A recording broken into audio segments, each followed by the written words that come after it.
Good morning, church. It's Pastor Mike. I wanted to share with you a devotion this morning, on this Wednesday morning, from part of our Bible study last night.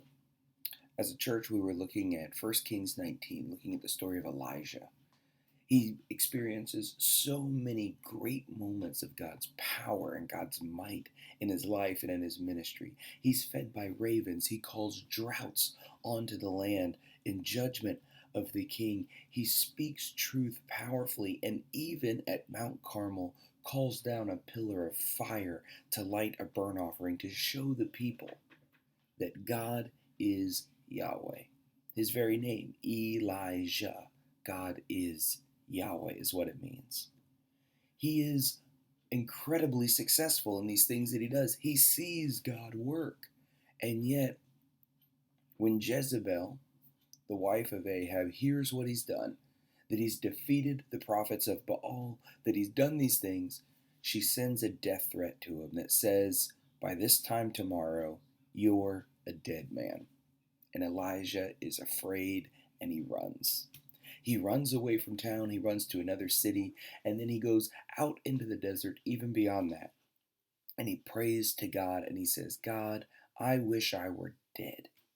I've been working so hard for you, and everybody else has quit worshiping you.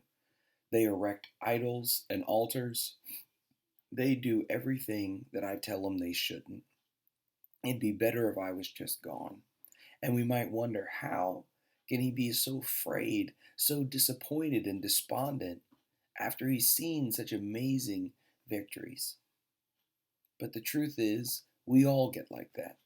We have seen God move and work. God has answered our prayers in mighty ways, and we can feel like we're on the mountaintop one day, and then the next day we can feel like we're down in the valley.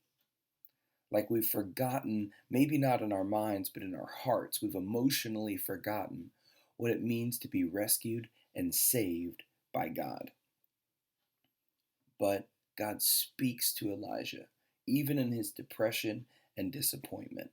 In his fear, God speaks, and he tells him to get up and eat because there's a path ahead that he must take. And so Elijah gets up and eats, and it doesn't work. He goes right back to sleep and he says, "I just wish I were dead." And again, the angel of the Lord comes and shakes him in the shoulder and says, "Elijah, get up and eat. God has called you forward, and you need strength for the journey." And so Elijah gets up and eats again and goes 40 days and 40 nights until he encounters God.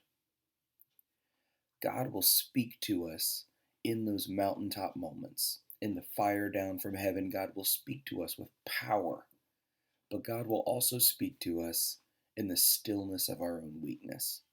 When we feel completely alone, when we feel broken, when we're afraid of what's going to happen. God doesn't scold us for having forgotten the past moments of joy. God instead encourages us forward on the path to the next moment where we will feel his presence. So you might be on that mountaintop moment right now in your life. You might be down in the valley. You might feel just broken and crushed and alone and isolated.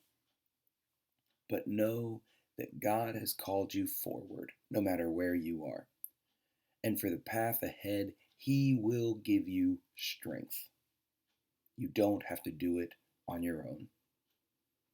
So God bless you today.